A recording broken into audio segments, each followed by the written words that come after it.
बच्चों ये वीडियो जो मैं स्टार्ट करने जा रहा हूं इसमें मैंने क्वेश्चन नंबर 22 लिख दिया है। इसको आप क्वेश्चन नंबर 26 बना लीजिएगा।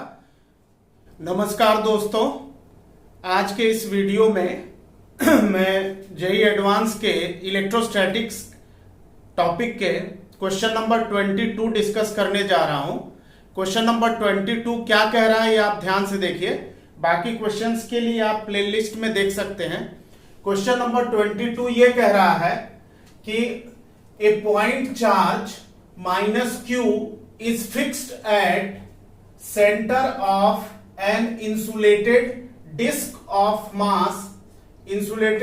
Of mass small m and radius capital R. The disc rests on rough horizontal floor.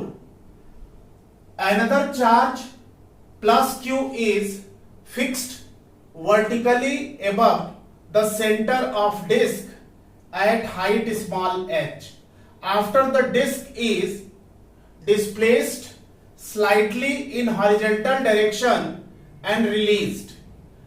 Bracket में है friction is sufficient to prevent the sliding, means friction is sufficient to prevent the slipping.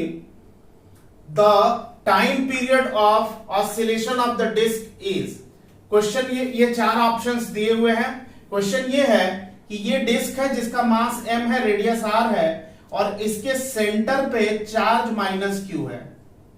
इससे h height पे कोई charge capital Q है और इस disc को slight horizontal displacement दे रहे हैं। मान लेते हैं डिस्प्लेसमेंट x है, लेकिन फ्रिक्शन वर्क कर रहा है, तो जब इसको रिलीज करेंगे तो ये रोल करती हुई डिस्क इस तरह से ये रिस्टोर होगी और रिस्टोरिंग टॉर्क इस पे एक्ट करेगा। रिस्टोरिंग टॉर्क जो होगा बच्चों, अगर ये पॉइंट ऑफ कांटेक्ट हम कंसीडर करें डिस्प्लेस्ड पोजीशन पे, तो इस पॉइंट के अबाउट डिस्क रोल करेगी, यानी टॉर्क जनरेट होगा। टॉर्क जनरेट होगा तो उस पर्टिकुलर केस में restoring torque about point of contact capital P after releasing this disc is.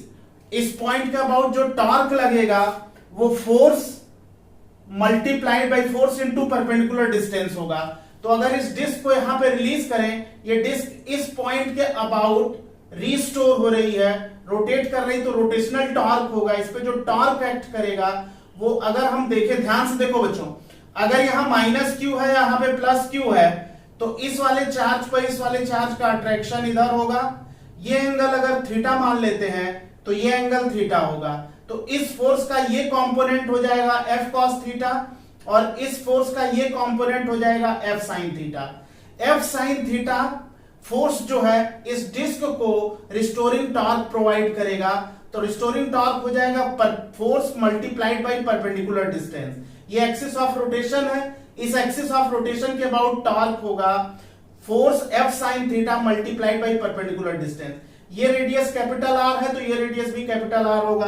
तो इसका मतलब जो टॉर्क होगा वो minus F sin theta into capital R होगा, फोर्स इंटू परपेंडिकुलर डिस्टेंस। और टॉर्क का फार्मूला आप जानते हैं, I अल्फा होता है, I moment of inertia, alpha angular acceleration. तो इस तरह से I अल्फा हो जाएगा minus F sin theta multiplied by R।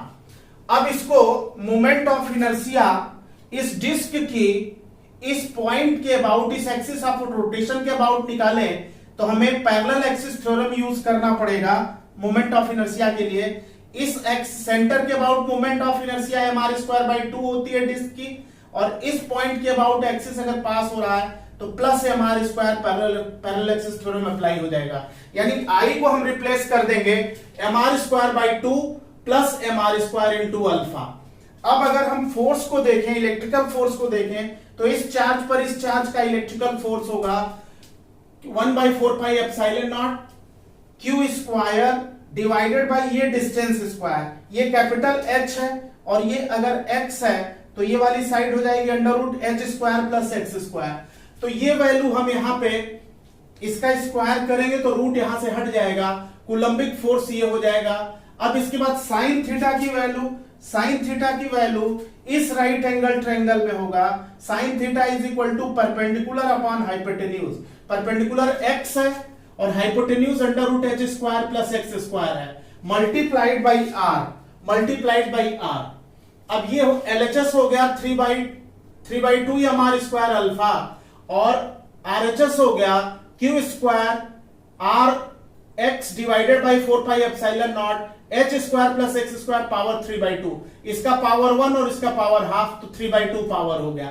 अब यहां पे कंडीशन होल्ड करा देंगे, इफ x इज मच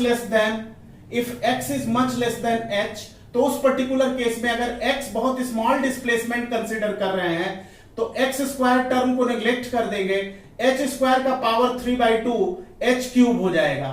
इस तरह से ये जो है ये जो वैल्यू आ जाएगी, ये सॉल्व करने के बाद अल्फा की वैल्यू यहां पे इतनी आ जाएगी। अब इसको हम अल्फा x की वैल्यू क्या होगी ये निकालना जरूरी है। बच्चों ध्यान से देखिए, अगर डिस्प्लेसमेंट बहुत स्मॉल कंसीडर करेंगे, ये एंगल बहुत स्मॉल होगा, तो इस राइट एंगल ट्रायंगल में हम देखेंगे थीटा जो है, थीटा साइन थीटा के बराबर या टेन थीटा के बराबर हो जाएगा, और टेन थीटा हो जाएगा अगर स्मॉल डिस्प्लेसमेंट है तो आर्क और ये डिस्प्लेसमेंट x, ये दोनों ये x upon perpendicular upon base हो जाएगा, यानी x बाई आर हो जाएगा। टेन थीटा की वैल्यू परपेंडिकुलर अपॉन यानी x बाई आर हो गई, तो थीटा की वैल्यू x बाई आर हो गई, तो हम x को लिख सकते हैं आर थीटा।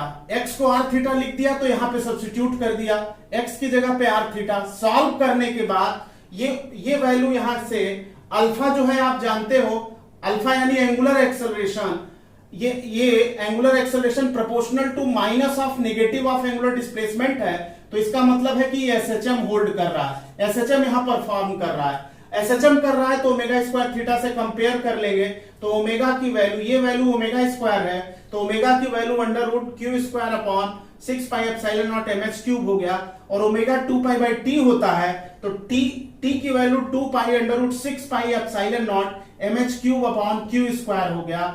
इस तरह से आंसर 2 इस क्वेश्चन का सही है, इस क्वेश्चन का आंसर 2 सही होगा।